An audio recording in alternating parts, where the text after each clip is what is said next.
I have gone round and round, basically about what match WWE should put on first, whether if it's Seth Rollins versus John Cena or Seth Rollins versus Sting. And honestly, in my mind, I know that John Cena is the major star here. John Cena is the exclamation point in WWE. I feel that he is the most important person. But honestly, in my mind, I know that they're trying to make the United States Championship mean something. But honestly, even putting the WWE title on before the United States Championship match isn't going to be enough to bring to life the United States title. They're doing a lot to make this title mean something, but honestly, in the past few weeks that Seth Rollins has not been defending it on Monday Night Raw and SmackDown, much like how John Cena was defending it every show since WrestleMania 31. You can see that title is starting to just become just a title. Just what WWE had made it before. Hey, we're going to put this championship on you. This is going to mean that you're going to mean more. But in the long run, you're going to lose a lot of matches in order to set up other matches.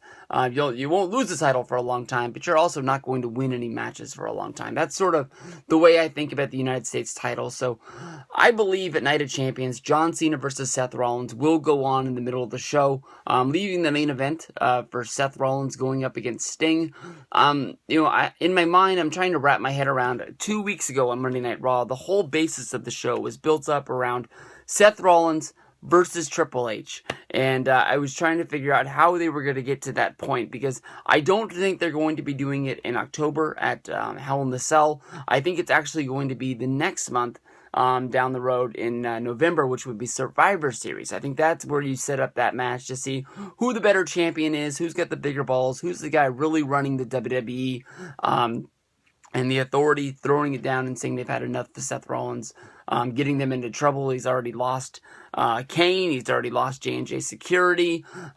He's found ways to hold on to these championships, but he keeps trying to put himself over and keeps trying to make him bigger than Triple H. And there's only one way you can prove who is bigger and who is better, and only one way to see who's going to shut their mouth, pretty much. So we'll see what goes down with that one. But honestly, in my mind, I think that Cena is going to be walking out empty-handed. I think that Rollins is going to win both of his matches. I think that he's still going to be the Ultimate Champion, holding on to the United States title as well as the WWE title. And even though I think that a lot of people think that Rollins is boring, I think that when you watch Rollins' matches, he definitely deserves to be in the spot that he's in. He's one of the most entertaining guys in all of WWE. John Cena has said himself that he wants to get that championship, and he wants to make it mean something inside of WWE, but I don't think that that's going to be coming here.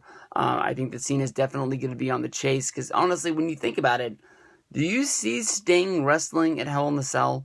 And then I don't even want to start the conversation of Rock being champion from months ago, where people thought that Rock was going to show up at the Rumble. He was going to beat Punk, become WWE champion, then we weren't going to even see him until WrestleMania. And people were starting the debate, basically saying Rock can't be champion because Rock doesn't work house shows. Rock, it's not going to be on every television. This, that, and the other. People didn't even think Rock was going to show up at the Elimination Chamber. And Rock was there.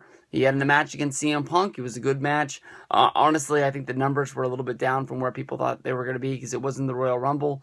It wasn't WrestleMania. But still, they did a better number than they had done in the past for the Elimination Chamber. It just wasn't the big, huge Rock number that he normally brings in, because I think they used him, 3 consecutive months in a row. People already knew that the WrestleMania match was going to mean more in the long run.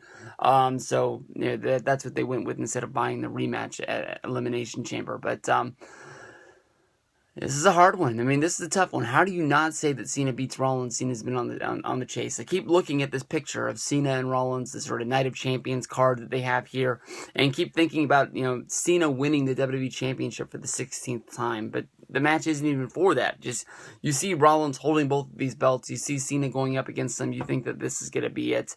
I don't know. Why didn't they do like a three-way? Not three-way. Doesn't make much sense. But, the guy who wins gets to pick the belts he wants, because even if you're Cena and you beat Rollins, you really get to pick that you want the United States Championship. Maybe you say that you want the WWE Championship to mean more when you win it for the 16th time. I don't know, but I just don't see Cena winning, and maybe Cena gets involved later in the show with Sting, but as of right now, I think Rollins is walking out. Rollins is going to beat Cena, and then we'll see what happens with Rollins versus Sting.